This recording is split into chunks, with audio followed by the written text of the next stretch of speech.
Hello दोस्तों, अगर आप भी एक लो रिस्क टेकिंग कैपेबिलिटी वाले पर्सन हो पर एफडी से ज़्यादा रिटर्न्स कमाने की आशा रखते हो तो आज के इस वीडियो में हम बात करने वाले हैं एक्सिस कॉर्पोरेट डेब्ट म्यूचुअल फंड के बारे में। तो इस वीडियो को अंत तक जरूर देखिएगा। तो सबसे पहले हम इस म्यूचुअल फंड के फंड ऑब्जेक्टिव के बारे में जान लेते हैं। तो ये एक डेब्ट म्यूचुअल फंड है। अब जिसे नहीं पता कि डेब्ट म्यूचुअल फंड किसे कहते हैं, तो डेब्ट म्यूचुअल फंड इन्वेस्टरों के पैसे को government securities, government bonds, treasury जैसी सेफ सिक्योरिटीज में इन्वेस्टरों के पैसे को निवेश करता है। ये इक्विटी म्यूचुअल फंड की तुलना में तो सेफ म्यूचुअल फंड माना जाता है, पर एफडीज और पोस्ट ऑफिस की तुलना में थोड़ा रिस्की म्यूचुअल फंड माना जाएगा। क्योंकि एक बात आप नोट कीजिए, अगर आपको अच्छा रिटर्न्स चाहिए तो थोड़ा बहुत रिस्क तो आपको लेना ही लेना पड़ेगा। अब हम इस म्यूचुअल फंड के पास रिटर्न्स के बारे में जाने तो इसने 1 साल में 3.7% का, 3 साल में 7% का, 5 साल में 7.2% का और ऑल ओवर 7.3% का रिटर्न्स अपने इन्वेस्टरों को लाकर दिया हुआ है। तो इस हिसाब से देखें तो इसने अपने कैटेगरी एवरेज को हर बार बीट किया हुआ है। तो ये म्यूचुअल फंड मेरे हिसाब से तो अच्छा म्यूचुअल फंड माना जाएगा, क्योंकि जो म्यूचुअल फंड अपने कैटेगरी एवरेज से अच्छा परफॉर्म कर रहा हो वो म्यूचुअल फंड मेरे हिसाब से तो एक अच्छा म्यूचुअल फंड माना जाएगा। अगर आपने भी इस म्यूचुअल फंड में इन्वेस्टमेंट किया हुआ है तो मुझे कमेंट करके बताइए कि ये म्यूचुअल फंड कैसा रिटर्न्स आपको लाकर दे रहा है। मेरे व्यूअर्स को हेल्प हो जाएगी। इस म्यूचुअल फंड का एक्सपेंस रेशियो 0.24% है। अब जिसे नहीं पता कि एक्सपेंस रेशियो किसे कहते हैं, तो जो एसेट मैनेजमेंट कंपनियां होती है वो हमारे पैसे को मैनेज करने के लिए हम ही से कुछ फीस चार्ज करती है और उसी फीस को वो एक्सपेंस रेशियो के तौर पर हमें बताती है।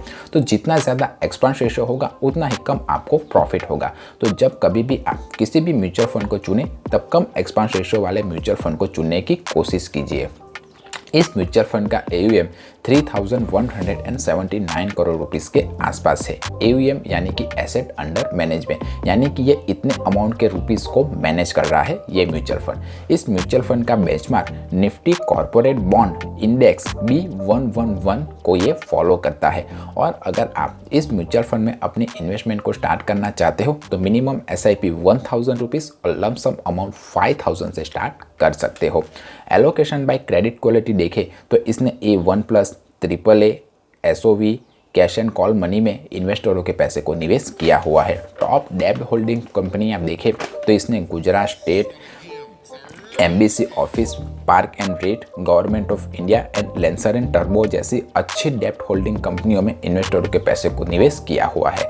एलोकेशन बाय इंस्ट्रूमेंट देखें तो इसने debenture, state development loan, non convertible debenture और गवर्नमेंट ऑफ इंडिया की सिक्योरिटीज़ में इन्वेस्टरों के पैसे को निवेश किया हुआ है। अगर आप इस म्यूचुअल फंड में अपने पैसे को निवेश करते हो तो लगने वाले टैक्स के बारे में बात करें तो आपने अगर 3 साल के बाद अपने निवेश किए पैसे को निकाला तो आपको इन्फ्लेशन को एडजस्टमेंट करने के बाद जो अमाउंट मिलेगी उस पर आपको 20% का टैक्स बेनिफिट मिलेगा। पर अगर आपने 3 साल से पहले ही अपने निवेश के पैसे को निकाल लिया तो आप जिस किसी भी टैक्स स्लैब में आओगे उस टैक्स स्लैब के हिसाब से आपको टैक्स देना पड़ेगा। इस म्यूचुअल फंड का स्टैंडर्ड डेविएशन 2.27% है, जो अपने कैटेगरी एवरेज से थोड़ा ज़्यादा है। अब जिसे नहीं पता कि स्टैंडर्ड डेविएशन किसे कहते हैं, तो स्टैंडर्ड डेविएशन एक रेंजिंग फैक्टर है। जितना कम स्टैंडर्ड डेविएशन होगा उतना ही अच्छा, वेल परफॉर्मिंग और कम वॉलेटाइल म्यूचुअल फंड माना जाएगा। तो आप जब भी किसी भी म्यूचुअल फंड को चुने तब कम स्टैंडर्ड डेविएशन वाले म्यूचुअल फंड को चुनने की कोशिश कीजिए, आपके लिए अच्छा रहेगा। अगर आपने भी इस म्यूचुअल फंड में निवेश किया हुआ है तो मुझे कमेंट करके बताइए कि ये म्यूचुअल फंड आपको कैसा रिटर्न्स लाकर दे रहा है। अगर म्यूचुअल फंड, शेयर मार्केट या फाइनेंस से रिलेटेड कोई और क्वेश्चन या क्वेरी हो तो भी आप मुझे कमेंट करके पूछ सकते हो।